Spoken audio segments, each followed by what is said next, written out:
શોધનો તારો કોઈ અંત નથી. હે જીવ,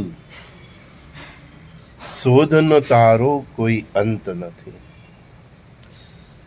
પરમાત્મા સિવાય તારો કોઈ યોગ પણ નથી.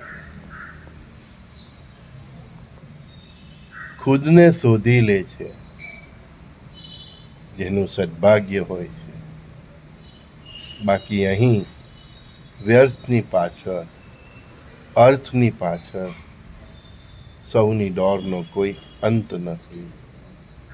શોધનો તારો કોઈ અંત નથી. શું પ્રાપ્ત કરવા આવ્યો છે એની ખબર નથી, અને વ્યર્થની પાછળની તારી દોડનો કોઈ અંત નથી.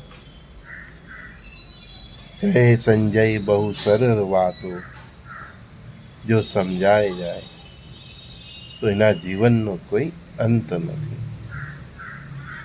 શોધનો તારો કોઈ અંત નથી. આપણે સૌ મોટે ભાગે શેની શોધ છે એ જ ખબર નથી.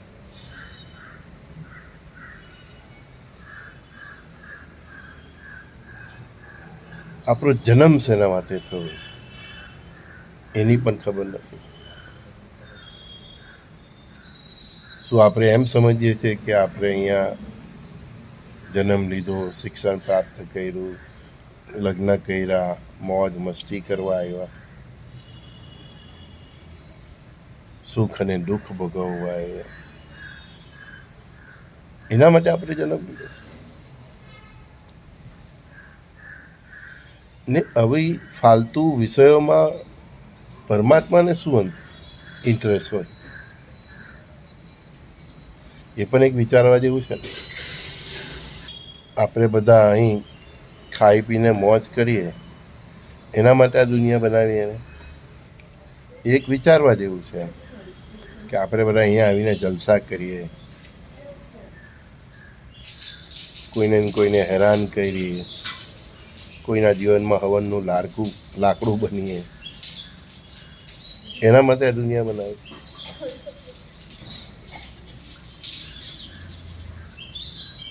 એને દુનિયા બનાવી કંઈક અલગ વિચારથી.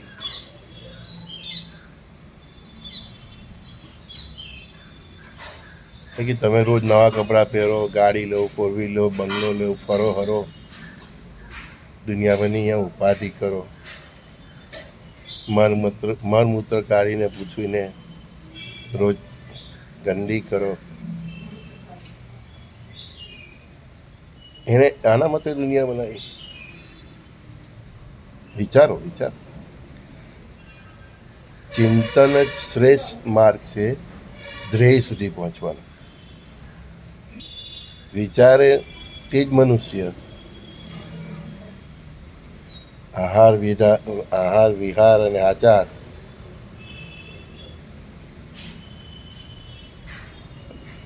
જેના શ્રેષ્ઠ એ મનુષ્ય. ભગવાને શેના માટે દુનિયા બનાવી ને આપણને આ પૃથ્વી પર મોકલવાનું એનું પ્રયોજન શું એ તો સમજ પડી જોઈએ ને.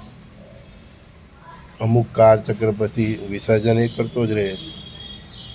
તમારી પાસે જેને સર્જન જ કરાવવું હોય તો એ વિસર્જન એના માટે કરે છે, સંહાર એના માટે કરે, પ્રલય એના માટે કરે છે. જો એને આપણને સર્જન કરવા મોકલા હોય તો જે આખા બ્રહ્માંડનું સર્જન કરી શકે તે નહીં કરી શકે. એ બંગલા નહીં બનાવી શકે, એ વાડી વજીફા નહીં બનાવી શકે, એ મહેરો નહીં બનાવી શકે. તમે એમ સમજો કે તમને બંગલા, વાડી, રસ્તા, ડેમ એટલે આ બધું ઇન્ફ્રાસ્ટ્રક્ચર ઊભું કરવા બનાવ્યા છે, મોકલા છે. તો પછી એક સુનામી કે એક ભૂકંપ લાવીને કે કશે ને કશે યુદ્ધની પરિસ્થિતિ ઊભી કરીને બોમ્બ મારાથી બધું નશ કેમ કરી દે છે? નિમિત્ત તો બનાવે છે ને. તો આપણને શેના માટે મોકલા છે?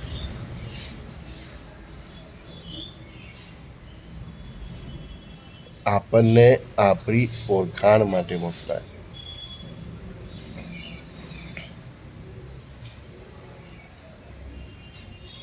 ઋણાનું બંધન પૂરા કરતાં કરતાં તમે તમારી જાતને ઓળખો, તમારી આત્માને ઓળખો, ને આત્માનો પરમાત્મા સાથેનો જે સંબંધ છે એને ઓળખો, અને એ એક સેતુ જાળવો, એ સેતુ ઊભો કરો, એ ડેમ પુલ બનાવો. એના માટે એને તમને અહીંયા મોકલ્યા છે. પત્ની, બાળકો, માતા પિતા, બહેનો, આ બધું એક પ્રકારનું ઋણાનું બંધ છે. ઘણાને એવું છે કે હું જ આખા ઘરનું ભરણ પોષણ કરું છું. નહીં ભાઈ, એ લોકોનું તારા પાસે જમા છે ને એ લોકોના પુણ્યથી તને મળે છે, અને તું એ લોકોનું ભરણ પોષણ કરે છે. સત્ય આ છે. અને તમે એવું લઈને ફરો કે બધું હું જ આખા ઘરનું પૂરું ભરણ પોષણ કરું છું, મારા ભાઈઓને હું જ જોઉં છું, મારા મા બાપને હું જ જોઉં છું. એ લોકોનું તમારા પર ઋણ છે, તમારે એ ચૂકવવાનું છે. ઘણીવાર એવું હોય છે કે એ લોકોનું એટલું બધું પુણ્ય હોય છે ને એના નિમિત્તને કારણે તમારી પાસે ધન ધાન્ય સમૃદ્ધિ આ બધું આવતું હોય છે. અને આપણે એમ સમજીએ કે હું ટોપી છું ને હું આખા ઘરનું ભરણ પોષણ કરું છું. તમે તમારા ભાઈઓનું કંઈક સારું કરો, બહેનોનું કરો, તમારા પુત્ર માટે કંઈક કરો, તમારા પત્ની માટે કરો, તમારા મા બાપ માટે કંઈ કરો, મા બાપને જાત્રાએ મોકલો, સારી રીતે રાખો. આ બધું ઋણાનું બંધન છે. કોઈ કોઈની ઉપર એહસાન કરતો નથી, પણ આ ઋણાનું બંધન એહસાન કરો છો એ ભાવથી મુક્ત થઈને, એ એહસાન કરો છો એ ભાવમાંથી મુક્ત થઈને દરેકનું જે સદભાગ્ય છે એ પ્રમાણે એમને મળે છે. ને હું આ બધાની સેવા કરી છું, પરિવારમાં માતા પિતા બધા. હું એક નિમિત્ત માત્ર છું. બાકી દેવનું કાર્ય દેવ કરે છે. જ્યારે આવો ભાવ આવે છે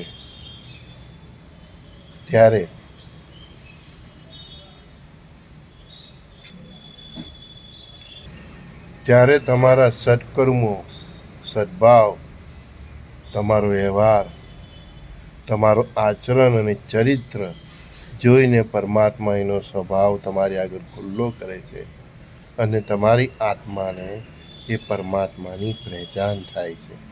એ બે વચ્ચે કનેક્ટિવિટી થાય છે, સેતુ બને છે, પુલ બને છે. આપણે આ કૃત્રિમ પુલ બનાવવા નથી આવ્યા, આ મહેલો બનાવવા નથી આવ્યા, આપણે આ સેતુ બનાવવા આવ્યા.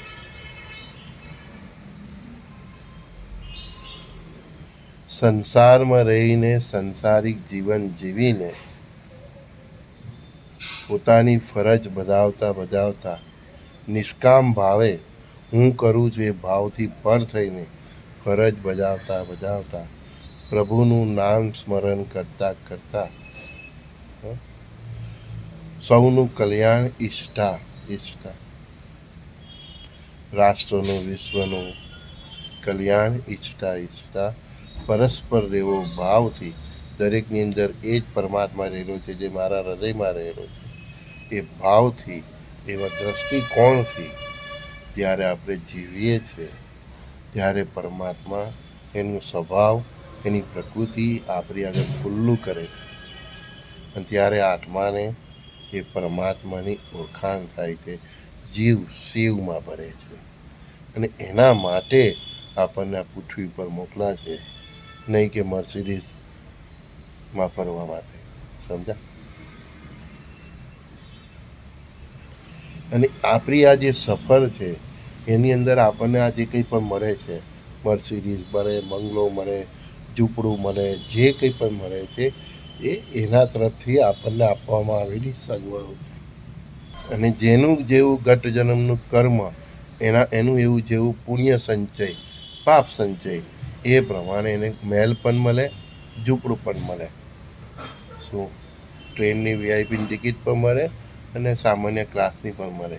પણ દરેક પરિસ્થિતિમાં મેં કહ્યું એ પ્રમાણે જે જીવી જાય છે તેની આગળ જ, તે આત્માની આગળ જ પરમાત્મા એનો સ્વભાવ ખુલ્લો કરે છે. આ દેહ સુંદર નથી, આ આત્મા સુંદર છે. એની સુંદરતા, એની વાસ્તવિકતાને પહેચાનો. જ્યારે એ પહેચાનશો ને ભાઈ, કોઈ પણ જીવને, કોઈ પણ આત્માને કષ્ટ આપવાનું તમારું કાર્યક્રમ બંધ થઈ જશે.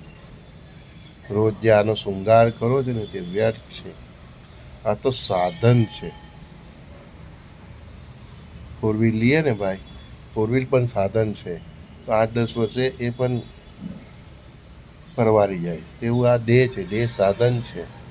એને સર્વસ્વ નહીં માની લો.